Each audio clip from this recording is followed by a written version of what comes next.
Hi, I'm Dr. Rodgir Cohen, and I'm here today to talk about just war theory and give a basic understanding of just war theory. Today, when we are examining just war theory, we will see that it's one of the most influential and ethical frameworks that is looked and used in the Western moral political thought towards war. It emerged primarily from the work of Augustine and was later redefined and refined by Thomas Aquinas. But its impact extends far beyond theology. This framework continues to shape international law, military ethics, and debates about humanitarian intervention. The just war theory is not about glorifying war, it's about restraining it. The central tension that we are looking at with just war theory arises from a profound tension that has to deal with how war is perceived. Christian ethics emphasizes love of neighbor, forgiveness, and the pursuit of peace. Yet political communities must sometimes defend themselves against aggression. So you must ask, how can a faith that preaches peace coexist with the reality of violence? Augustine confronted this problem directly. Rather than embrace total pacifism or unrestrained militarism, he proposed a moral middle path, one that recognizes war is tragic, but sometimes necessary under very strict conditions. The first category of principles is called jus ad bellum, means the right to go to war. This category in the just war theory does not concern how war is fought. It asks a far more fundamental question: under what conditions, if any, is it morally permissible to initiate war in the first place? Before violence begins, there must be a moral evaluation. War is not morally neutral. It requires justification. And the just ad bellum functions as a gatekeeping framework, preventing war from being entered into lightly or impulsively. The just ad bellum principles say that there must be just cause. And we'll be able to, with just cause, confront real aggression or grave injustice.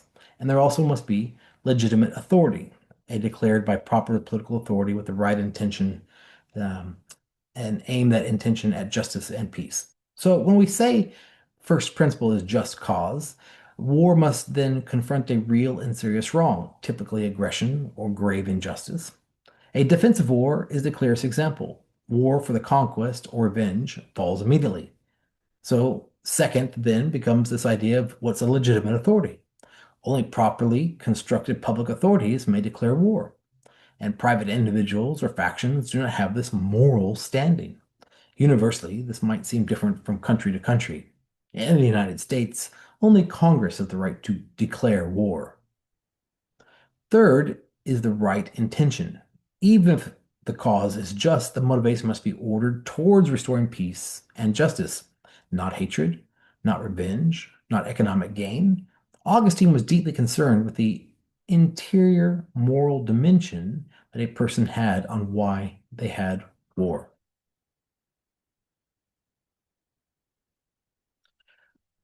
Then there must be the probability of success. The fourth principle, probability of success, asks a question and looks at how do we avoid futile wars? How do we have good that must outweigh harm? And how must all peaceful options be attempted first? So the fourth principle is probability of success. It is immoral to send soldiers and civilians into destruction for a hopeless cause. We must then look at what is proportionality. At the macro level, the anticipated good achieved by the war must outweigh the harm it will inevitably cause. And then we must look at finally the war of last resort. Will all diplomatic and political alternatives be attempted first? War is never the first instrument of justice, it's just the final one. So then we have to look at jus and bello, which is the right conduct in war. So how are we fighting it ethically? The second major category is jus and bello, the right conduct in war. Even if a war is justified at its outset, moral limits must remain in place during the conflict itself. Just cause does not grant unlimited license. Ethical boundaries must continue to govern how force is used, especially during conflict and war. And these just and bellow principles also, well, must look at the ideas of discrimination. The first principle here is discrimination, sometimes we call it distinction, where combatants must distinguish between military targets and non-combatants. Civilians are not legitimate targets under this theory. Second is the idea of proportionality within our conduct. When we strike legitimate targets, the force used must not exceed what is necessary. The third and the principle is that we must use military necessity. We must only use the degree of force required to achieve a legitimate objective being used. And the fourth is humane treatment. We must respect human dignity even against our enemies. Prisoners and wounded must be treated humanely.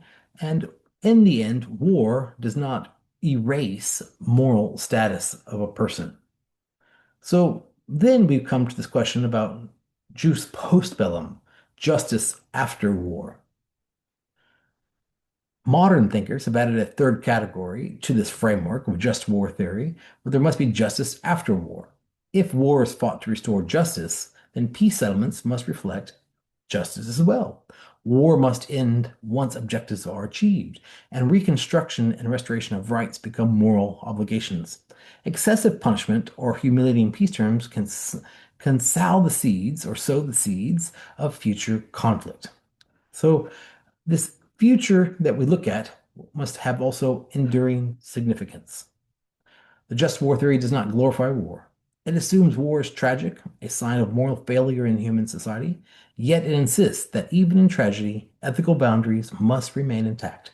This framework continues to shape debates about humanitarian intervention, terrorism, drone warfare, nuclear deterrence. Its enduring power lies in its attempt to hold two truths together. Peace is the moral ideal, and yet justice sometimes requires force. The goal is always restoration of a just and ordered peace.